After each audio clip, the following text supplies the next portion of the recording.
Hello friends, आज मैं बहुत दिनों बाद नया वीडियो अपलोड कर रही हूँ जो कि ग्यू वैली का ही है।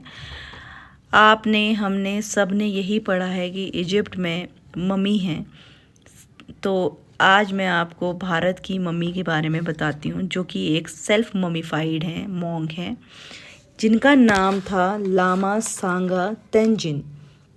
इन्होंने बहुत साल पहले एक आक्रमण हुआ था बिच्छुओं का इस गांव में, ग्यू में, जिससे बचने के लिए सारे के सारे नीचे मोनेस्ट्री में जाके छुप गए थे। तो वहाँ पे लामा सांगा ने अपने आप को मम्मी में कन्वर्ट कर लिया था। बहुत तपस्या करनी पड़ती है इसके लिए, तब जाके 3 साल बाद ये कन्वर्जन होता है मम्मी में। और 1975 यानी कि 1975 में बहुत बड़ा भूकंप आया था जिसमें ऑलमोस्ट गांव तबाह हो गया था।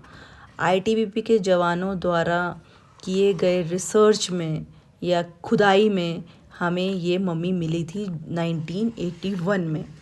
इसका टेस्ट फिर ऑक्सफोर्ड यूनिवर्सिटी में हुआ था, रिसर्च हुई थी इस पे, तो पता चला था कि इस पे कोई भी रसायन का प्रयोग नहीं किया गया है। इससे साइंटिस्ट भी काफ़ी ज़्यादा हैरान परेशान थे, क्योंकि इजिप्ट में जो मम्मी बनाई जाती है उनको केमिकल से प्रोटेक्ट किया जाता है, बट जो ये मम्मी है इसके बाल, नाखून सब कुछ बढ़ रहे हैं। तो ये बहुत ही बड़ा चमत्कार है हमारे इतिहास में। भारत का बहुत ही अद्भुत सुंदर प्रकृति का दिया हुआ तोहफा है।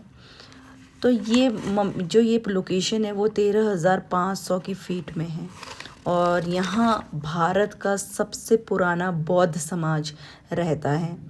आपको बता दूं कि सर्दियों में ये जगह कम से कम 0 से लेके -30 तक टेम्परेचर का सामना करती है, और यहाँ के लोग इतने तापमान का सामना करते हुए भी बखूबी यहाँ रहते हैं।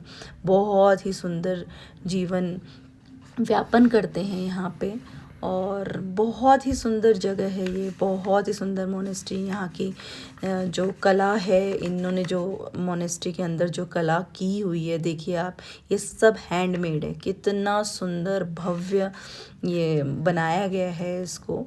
हम तो हाथ जोड़ते श्रद्धा से बहुत खुश होके देखा है हमने इसको। तो कभी मौका मिले तो आइए, प्राकृतिक की इस खूबसूरत देन से रूबरू हो के देखिए कि कितना अच्छा लगता है यहाँ पे। पहाड़ों के टेढ़े मेढ़े रास्तों से गुजरने के बाद जब आप इस सुंदर से गांव में आते हैं तो आपको ऐसा लगेगा, ऐसा फील होगा कि हिमालय की गोद में बैठा हुआ एक बच्चा। इतना सुंदर ये गांव लगता है, बीचों बीच है हिमालय के। और आप सोच सकते हैं कि इतनी पहाड़ियों के बीच में जब ये गांव है तो यहाँ का जीवन भी कितना उथल पुथल रहता होगा, कैसे लोग अपने आप को मैनेज करते होंगे एटमॉस्फेयर के अकॉर्डिंग, क्योंकि यहाँ पे ज़्यादातर ठंडा ही होता है। और उन्होंने इतने अच्छी तरीके से अपनी संस्कृति को बचाया हुआ है, इतने सुंदर तरीके से इसको रखा हुआ है।